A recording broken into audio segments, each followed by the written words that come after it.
Okay, greetings to everybody that will be joining me here in the fullness of time. Tomorrow is the anniversary of 9/11. It's been 24 years, and it was brought to my attention more closely than usual because I was made aware that tomorrow Tucker Carlson is going to release a documentary on 9/11, which is supposed to say that it was all a lie from start to finish, and that if it's correct, which I assume it is because that's what the Tucker Carlson preview said, that'll be very interesting indeed. Now, I don't have the answers to 9/11, and so far, very few people do. But I do have at least the questions to 9/11, and that's almost as important as having the answers to 9/11 because people don't ask the right questions. People might say, what qualifications have you to discuss 9/11? Are you a structural engineer? Or are you this or that or the other? Well, in actual fact, I am, believe it or not. I did a civil engineering in UCG back in the good old days. Uh, Graduated anyway with a Bachelor of Civil Engineering. So that was all well and good. As part of that course, I did structural engineering as well, namely high-rise buildings, reinforced steel, etc. Rudimentary stuff enough, and it's not rocket science either. As part of the course, we actually studied rocket science as well, and rocket science is rocket science. It's not as complicated as structural engineering, though. Take that from me because I did both of them. Anyway, that would allow me perhaps to have somewhat of a better insight into this situation than a regular person on the street. Maybe not as good as a structural engineer that will have 50 years of working uh, in buildings that's 100 stories high or whatever, but still better than most. I will also, of course, have digested the 9/11 Commission report. I had to dig this out of my basement library. I have a few libraries, but it's down there. Got this from a library sale. I paid $1 for it. I likely paid too much money for it, but it is what it is. I have it and I've read it.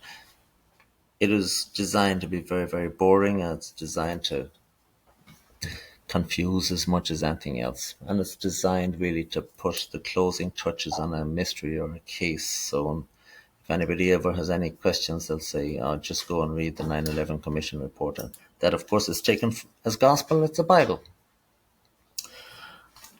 Be that as it may. Now, some little questions before I even talk about the event itself. Perhaps people will be familiar with this movie, The Patriot. It's a very good movie. Mel Gibson is one of my favorite actors. That came out in the summer of 2000, I believe that came out. The opening scene of that is very interesting for those that are knowledgeable into what they're looking at, which is very few because people will look at things and if they don't have the knowledge, they will not even know what they're looking at. But they'll look at it anyway and they'll be happy. The opening scene, and you can check it yourself, don't take my word for it. The opening scene of The Patriot, anyway, we've got Mel Gibson and he's sitting in his front room or whatever, and he's working diligently making a rocking chair. And when he's finished this rocking chair, he will admire it, and it's very nice, it's beautiful, etc. And he will hang it up on a scale because he wishes to weigh the rocking chair. And the scale, of course, will tell the weight of the chair, and the chair's weight is 9 pounds and 11 ounces. And he takes it down from the scale and he sets it on the floor, and he gently lowers his frame onto the chair, and it seems to be working very, very nicely. He is very, very happy, and a few seconds later, the chair crumbles into small little pieces. And he picks himself up, and he is angry and shocked and what this, that, and the other. He takes up the broken chair and he tosses it into a room off to the side. And when we look into the room off to the side, well, guess what's in the room off to the side? There's numerous earlier renditions of the rocking chair, each and every one of them broken up into smithereens as well, due to his weight on the rocking chair. You might say to yourself, well, why didn't he make it a little bit heavier and a little bit more sturdy? Well, if he made it 9 pounds and 12 ounces, a little bit heavier, perhaps the event would have taken place the next day. I don't know. Anyway, but we are given to believe this happened in such a way, and we must ask questions, and there's a few oddities. We were told that some people from the Middle East boarded a plane up in Portland, Maine, going through security there. They flew down to Logan Airport, going through security there. Security in those days would be a lot more lax than it is today, but that's two securities anyway. And they had baggage with them. Now remember, these guys are going on a one-way trip. There ain't no return ticket needed, and they most certainly do not need a change of clothes or anything like that at all. Let's just say they could be traveling very light. They got on two planes in Boston, and the planes took off, and off they went. Two other planes coming out of at different airports, they took off. Four planes took off, 19 men, four in each of three of them and three in the other. And at sometimes into the flights, we are told that they using just box cutters, which is a very ineffective weapon if you're thinking of doing anything serious. They will have taken over those planes. Now, if I'm planning a hijacking, that's taking a huge chance, because these guys would not be the biggest and the strongest, and if there was a rugby team on one of the planes or whatever, well, we would know where that box cutter would end up, don't we? But anyway, they did it. Supposedly, they did it. Anyway, they flew off into the air, and sometime later, they commandeered the four planes, and now the four planes are coming to their targets, which is the Twin Towers and the Pentagon and some other unknown building, which wasn't hit because the other plane was taken from the sky. When the two planes hit the Twin Towers, we have seen a big plane, and it flies into the tower. You would imagine that the plane would crumble because it's aluminum and it's hitting steel. But it does have a heck of an amount of a momentum. So that momentum will carry through indeed. It won't just bounce off. That momentum is very heavy. But in some of the video, we see that the plane's cone, the front of the plane, the nose of the plane, comes out the other side. That, of course, is an impossibility, regardless of the momentum, because the plane would be pancaked in and demolished. But the momentum and the bulk might continue on and create damage. That would be the first thing that you would say to yourself, this just cannot happen. But it did. Maybe it did happen. We don't know. That's one thing. Second thing I noticed that day, everybody, of course, is tuning in that day and watching it very, very closely. One of the broadcasters, I'm not sure whether it was CNN or CBS, but one of them anyway, they interviewed a fellow at the bottom of the towers, or near the towers anyway, and he was dressed in a black leather jacket. And there was an unusual fellow standing behind him, sort of keeping an eye on him, or whatever. It was very unusual. Now, just think to yourself, there's very few people that can speak clearly off the top of their head, such as I'm doing here, without stuttering and stammering. And indeed, I do that myself. So it's very, very unusual for anybody really to be interviewed live on TV, unless they're somewhat trained in the art, because, well, they're going to be under a little bit of pressure and the excitement, this, that, and the other. Now, to put a fellow, just a passerby, and interview him in the footprint of a major terrorist disaster and expect that person to be able to speak clearly is next nigh to impossible. So that's another thing you must consider. Who is this fellow, or where did he come from, or what was his story? And he introduced the narrative. He's the one that first came up with the term ground zero. This fellow, we're led to believe that this guy is just a guy that was passing on his way to a cup of coffee in the morning or whatever. That too, I would say to myself, is almost next to impossible. Anyway, the fires are burning, the buildings have been damaged. When a building is damaged up near the top, obviously the vertical uprights will be destroyed on one side and much less weakened on the other side. So simple gravity would determine that those towers would actually lean to the weaker side, but neither did. So we have to dwell upon that as well. Now, some people say that that fuel melted the steel. Well, and they say that the temperature of the fuel burning is, I think it was 1300 degrees, and the temperature of the steel to melt would be 2500 degrees, which could not happen. Now, you do not need the steel to melt for the buildings to collapse. You need the steel to be weakened. If the steel is weakened, it will, to use the simple term, sag. And then, of course, that'll put stresses on the bolts, etc., and it could actually collapse due to that. So you can accept that as fairly common sense and a little bit of simple enough engineering. But what you cannot accept is that you'll actually see in videos the steel actually melting, which is an impossibility because the fuel is not hot enough to do that.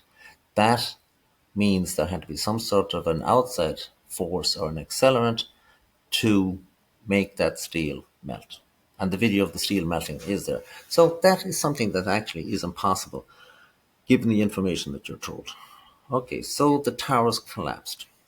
There's other people then that say the towers could not have collapsed at the speed it did collapse, because if it's pancaking down, that will break the momentum somewhat and it could not fall at the speed it is, which is referred to as free fall. Okay? Well, maybe or maybe not. But you must ask yourself the simple question: the elevator shafts will obviously be made from reinforced concrete. What force is working down on the shaft?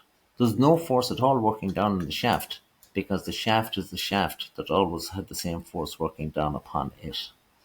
Those elevator shafts made from reinforced concrete could not actually collapse down in of themselves like it did.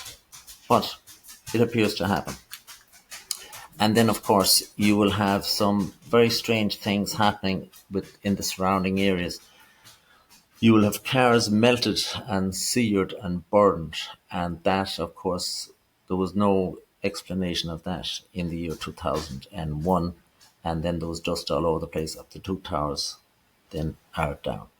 In the debris with all that confusion, some fellow's passport was found unburned.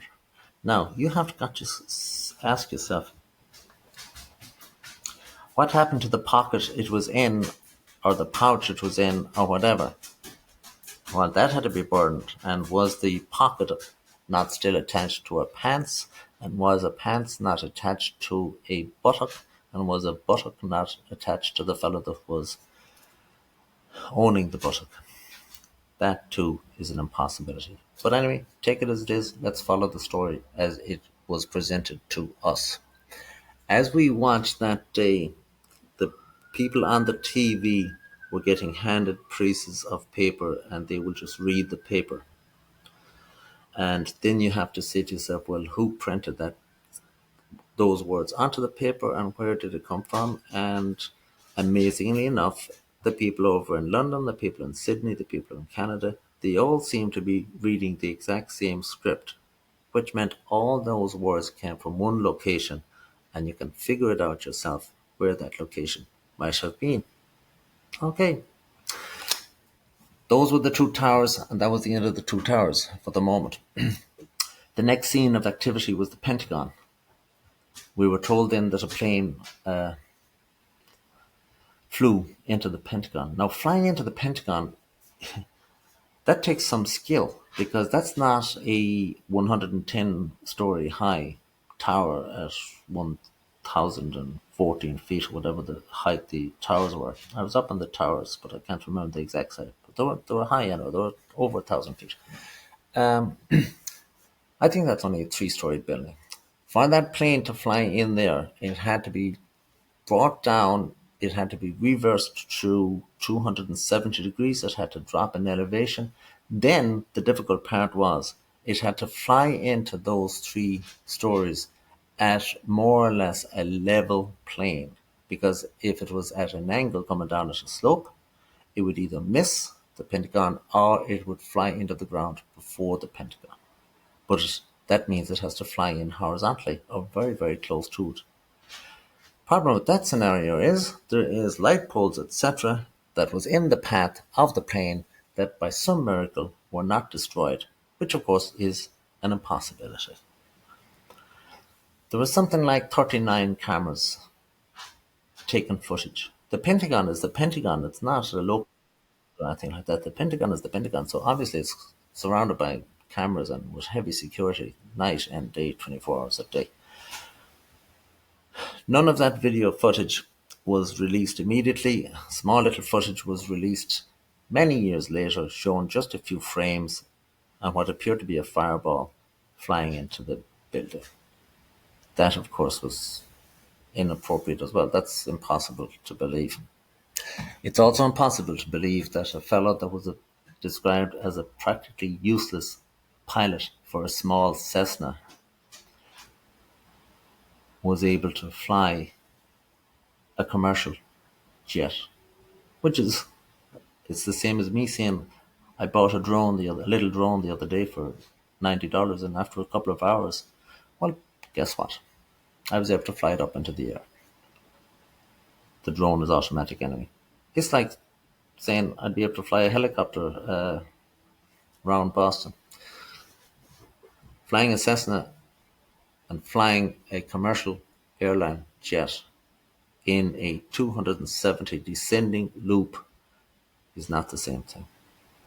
That's Some people have told me it's impossible to do that, even if you had 30 years experience driving that size airline. But believe it as you wish. Then, of course, when that jet is hitting the sides of the Pentagon, the initial photographs of the damage done to the Pentagon just showed a large hole, but not wide enough to account for the jet engines that I believe they are made of titanium. They're not going to melt or anything like that. They were going right through the wall. And then, of course, there's no bodies that was found, to the best of my knowledge, there's either, and no baggage. There was nothing involved. There was some debris, etc., and there was debate as to whether it was debris from that particular type of jet at all. Some people say it couldn't have been done. It had to be instead a cruise missile or what we today call a drone, predator drone or whatever. Also, with the planes going into the Twin Towers, some people say they were not piloted at all, they were drones. At that time, it was said it's impossible. There's no such thing as a drone. Other people say the planes were taken over and flown remotely. They say that's impossible. But of course, we now know it is possible. Happens all the time. Drones remotely, you can take over a plane and fly it remotely, hack it into it, and you're all set. So those are just some questions. Now, the fourth plane, of course, was flying in and it was heading towards Washington, D.C., or so we are told. Then, of course, We were also told that there was phone calls being made from the plane. There was only two ways to make a phone call from a plane. The earphones that were in existence in those days, if you wanted to make a phone call, you would take out your credit card and you'd be patched through and you could talk to Uncle Tommy or whatever. But there'd be a record of that because your credit card would be deducted and you'd have to go through the process. So any call that was made would have been logged. Then, when that log did not exist, for the wife of the journalist, she was a journalist, but he was an inspector general, he was an important fellow. Her testimony, or so we are told, to him is what is a lot of this stuff is based on the box cutters at all. When he was asked about whether it was the earphone and did he have the receipts, etc., he says no, it was from a cell phone. It's impossible to call from a cell phone in the year 2001 from 15 to 30,000 feet traveling at 500 miles an hour and switching from one station. The technology just wasn't there. I don't even not the man then. Today, if you want to use your cell phone, you've got to hook up to the Wi-Fi of the jet or whatever. Again, all these things are next night to impossible. And that's some of just the questions. When this is all said and done, then that plane is coming in, it's approaching, it's assumed it's heading to the White House, or at least we're told it's heading to the White House. Some other people have a different theory as to where it was heading. They believed it was heading towards this other building in the complex of the World Trade Center called Building 7. Now, Building 7 was 47 stories high. It's a very big building, but if it's behind two that's 200 and 110 stories high, then it's not really accessible. So it makes perfect sense if you wanted to target that building, you'd have the other two taken out first, and then the other plane is going to come in with a clear run in and destroy Building 7. Building 7 was not just a regular building. Building 7 was where the electronic files and all the records of both the CIA and the even more important NSA, and the more important, again, SEC, which is the Securities and Exchange Commission. There is a theory that a huge amount of money had gone missing the day before, $1 trillion. And the theory is that those records would expose who had actually stolen it. Some other people say no, there was a 30-year bond series coming through, and that had to be eliminated as well. We don't really know. So that building now is standing. It's burning from debris from about 10 a.m. and now it's into the afternoon. The plane that was coming in maybe to hit that, we are told that the passengers got together and they charged the hijackers and overpowered them. And in the melee and in the struggle, the plane just nosedived into the ground. Problem with that situation is the debris from that particular plane is spread over a wide area, which means one thing and one thing only: the plane broke up in mid-air, which most likely was the result of it being hit by a air-to-air missile. People that have looked into this, they have identified a pilot of a fighter jet that supposedly shot down this plane. But the US Air Force shooting down this plane would not fit nicely into the narrative at all. So that story is submerged. You can believe it or not, I don't know. Maybe it is, maybe it isn't, but it's just another facet of the whole thing. Now, when the plane did not hit the building, it's a problem then, because those records must be destroyed because that was the objective in the opinion of some. So about 5 p.m., guess what happened? The building totally collapsed. Now, there was a serious problem with the building collapsing because about 34 minutes before that, the BBC were doing a live commentary. And the lady was reporting from New York City. She was reading a piece of paper that was given to her. She's reading the script. And the script is saying the Solomon Building, which was the official name for the Building 7, it has collapsed. But while she was saying this, of course, everybody looking over her shoulder could see that the Solomon Building, that is Building 7 in the background, was still intact. It hadn't collapsed at all. So somebody had written this before the event. Well, they either could tell the future or the plan had gone awry. So the building anyway imploded and it collapsed in freefall, exactly like any building that will be brought down by a controlled demolition. And that was the end of Building 7. Now, the fellow that owned or had the lease on these two buildings, he had them well insured. He had insured them for double the price, and he paid a significantly less amount of money that you might have thought for those buildings, because those buildings were very much contaminated with asbestos. They were actually nearing the end, or indeed well past the end of their life, and they would have to be totally rehabbed, and you can imagine what that would cost. This fellow, anyway, his name is Silverstein. Silverstein was a man of habit, and his habit was the same every single day. He would have his breakfast up on the beautiful restaurant up there at the top of the tower, and every single day he'd have his breakfast up there, except for one day, of course. That was September the 11th. We are told that he had to go to the dentist that day. His teeth must have been perfect because that's the only day he had to go to the dentist up to that point. That's a bit of a coincidence indeed. Lucky for him. Not so lucky for everybody else who was in the building, so they all died. Every single one of them. Because there was no escape. If you were above the fire zone, you were doomed. Simple as that. And even if you were below the fire zone, you were doomed too if you were unlucky enough not to get out in time. And that was that. There was one other aspect to this that I found myself to be very, very questionable. Before this event, somebody or some group of people decided to play the stock exchange aggressively. You can do that by buying options. If you wish or hope that or expect the stock to rise, you'll buy a call, CALL.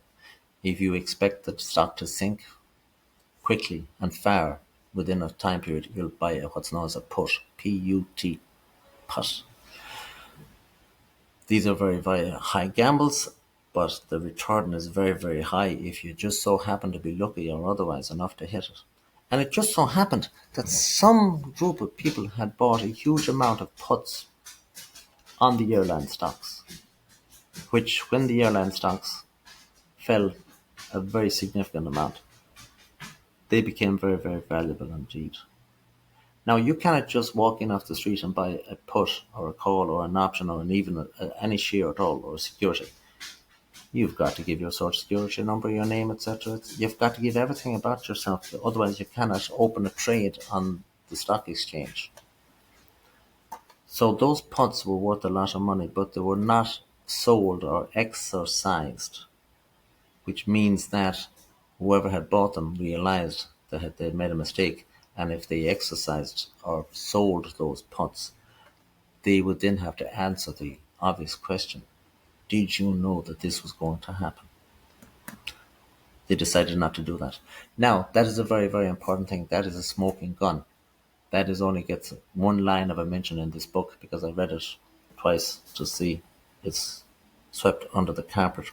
And then there's another situation of where there were some Israeli people, and in the opinion of some, they were actually filming what was going on, and they were very, very happy. And they're described as the dancing people.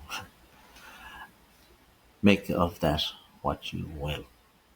But anyway, that's just a few words and a few ideas and a few questions as regards 9/11. And we will await what Tucker Carlson will tell the rest of the world tomorrow. Thank you very much for watching as usual.